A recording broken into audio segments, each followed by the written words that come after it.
Assalamualaikum warahmatullahi wabarakatuh. Alhamdulillahirabbil alamin wassalatu wassalamu ala asrofil anbiya mursalin wa ala alihi wasahbihi ajmain. Amma ba'du. Segala puji syukur kehadirat Allah Subhanahu wa taala yang telah memberikan nikmat hidayahnya sehingga kita bisa berkumpul pada siang hari ini. Salawat serta salam tak lupa kita haturkan kepada junjungan kita Nabi Agung Muhammad SAW. Semoga kita termasuk pada golongan soleh dan solehah. Semoga kita bisa diberi syafaatnya di yaumil akhir. Amin. Yang saya hormati Ibu Dewi Anggreni LCMA selaku dosen pengampu ilmu kalam, teman-temanku yang berbahagia. Adapun presentasi yang akan dibahas adalah materi Mu'tazilah, akal dan wahyu. Ke materi, alangkah baiknya kita perkenalan terlebih dahulu.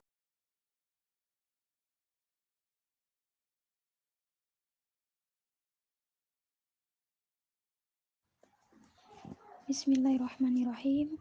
Baik, di sini saya akan menjelaskan mengenai latar belakang Mu'tazilah atau sejarah Mu'tazilah. Di slide pertama ada perbedaan pendapat antara guru dan murid. Sebelum saya membahas antara perbedaan guru dan murid, saya akan menjelaskan dulu aliran Mu'tazilah itu muncul di kota Basrah pada abad ke-2 Hijriah. Muncul pada masa Khalifah Abdul Malik bin Marwan. Dan pendiri dari aliran Mu'tazilah itu sendiri adalah Waslim bin Atta, murid dari Hasan al-Basri. Jadi, murid di sini adalah Waslim bin Atta. Beliau berkata, Muslim berdosa bukan mukmin dan bukan kafir yang berarti ia fasik. Sedangkan guru atau Al-Hasan al-Basri berkata, mukmin berdosa besar masih berstatus mukmin. Jadi perbedaan ini adalah antara guru dan murid itu berbeda pendapat mengenai seseorang yang berbuat dosa besar, seperti itu. Dan Mu'tazilah berasal dari kata i'tazalah yang berarti berpisah dan menjauh atau menjauhkan diri. Jadi di sini intinya itu guru dan murid atau Waslim bin Atta dan Al-Hasan al-Basri sebagai guru itu berbeda pendapat antara guru dan murid. Jadi di sini muncullah aliran Mu'tazilah. Kurang lebihnya seperti itu. Selanjutnya akan dijelaskan oleh rekan saya. Terima kasih. Prinsip-prinsip dasar Mu'tazilah. Ada 5 ajaran pokok yang menjadikan prinsip utama aliran Mu'tazilah. Yang pertama yaitu At-Tauhid, artinya keesaan Allah Subhanahu wa taala. At-Tauhid adalah dasar Islam pertama dan utama. Sebenarnya tauhid ini bukan milik khusus golongan Mu'tazilah, tapi Mu'tazilah mengartikan tauhid lebih spesifik, yaitu Tuhan harus disucikan dari segala sesuatu yang mengurangi arti kemahaesaan Allah. Tuhanlah satu-satunya yang Maha Esa, tidak ada satupun yang menyamainya.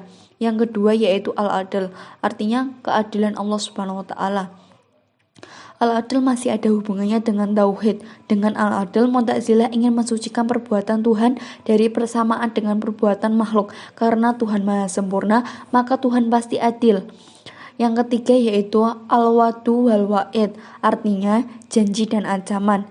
Tuhan yang Maha Adil dan bijaksana tidak akan melanggar janjinya.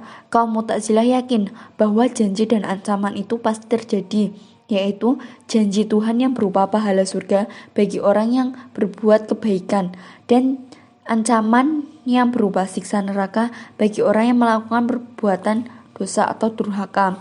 Begitu pula janji Tuhan untuk memberi pengampunan bagi orang yang ingin bertaubat. Yang keempat, Al-Manzilah Bainal Manzilatnain, artinya tempat di antara dua tempat. Pokok ajaran ini adalah orang Islam yang melakukan dosa besar, maksiat, selain syirik dan belum bertaubat, dia tidak dikatakan mukmin dan tidak pula dikatakan kafir, tetapi dikatakan fasik. Hal ini karena keimanan menuntut adanya kepatuhan kepada Tuhan dan tidak cukup hanya pengakuan dan pembenaran saja. Yang kelima, Al-amru bil ma'ruf wa an-nahyu al-an munkar, perintah melaksanakan perbuatan baik dan larangan pembuatan mungkar atau jelek. Kaum Mu'tazilah sepakat mengatakan bahwa akal manusia sanggup membedakan mana hal yang baik dan mana hal yang buruk, sebab sifat-sifat dari yang baik dan yang buruk itu dapat dikenal, dan manusia berkewajiban untuk memilih yang baik dan menjauhi yang buruk. Tokoh Mu'tazilah yang pertama, Wasil bin Atha. Beliau memimpin dari awal tahun 80 Hijriah dari tahun 80 Hijriah sampai 131 Hijriah. Terus Al-A'laf itu sebagai pemimpin Mu'tazilah yang kedua sejak tahun 135 sampai 235. Yang ketiga Bishr bin Al-Mu'tamir itu wafat tahun 226 Hijriah. Ia adalah pemimpin aliran Mu'tazilah di Baghdad. Terus yang keempat Al-Nazam itu dari tahun 185 sampai 221 Hijriah. Nama aslinya itu Ibrahim bin Sayyar bin Hani An-Nazam. Selanjutnya, tokoh yang kelima adalah Al-Jubai. Beliau wafat 303 Hijriah. Nama lengkapnya adalah Abu Ali Muhammad bin Ali Al-Jubai. Sebutan Al-Jubai sendiri adalah nama tempat di mana ia lahir, yaitu di Jubai, Iran. Al-Jubai sendiri merupakan guru Imam Al-Ashri, tokoh utama aliran Ahlul Sunnah. Namun ketika Al-Ashri keluar dari barisan Mu'tazilah dan menyerang pendapatnya, ia membalas tafsiran Al-Quran. Banyak diambil oleh Az-Zamakhsyari. Al-Jubai dan anaknya yaitu Abu Hashim Al-Jubai mencerminkan akhir masa kejayaan aliran Mu'tazilah. Yang keenam, Al-Hayat. Beliau wafat pada tahun 300 Hijriah. Al-Husain Al-Hayat termasuk tokoh Mu'tazilah Ba'bad. Bukunya yang berjudul Al-Intisar berisi tentang pembelaan aliran Mu'tazilah dari serangan Ibnu Ar-Rawandi yang hidup pada masa kemunduran aliran Mu'tazilah. Yang ketujuh adalah Al-Qadhi Abdul Jabbar. Beliau wafat pada tahun 1024 Hijriah. Ia diangkat menjadi kepala hakim oleh Ibnu Abbad. Dia mempunyai beberapa karya. Di antara karyanya yang besar adalah ulasan tentang pokok-pokok ajaran Mu'tazilah. Al-Qadhi Abdul Jabbar termasuk tokoh yang hidup pada masa kemunduran aliran Mu'tazilah. Namun beliau mampu berprestasi baik dalam bidang ilmu maupun dalam jabatan kenegaraannya. Yang kedelapan adalah Az-Zamakhsyari 467 sampai 538 Hijriah. Nama lengkapnya adalah Jarwah Abdul Qasim Muhammad bin Umar. Ia dilahirkan di desa Zamakhsyar, Iran.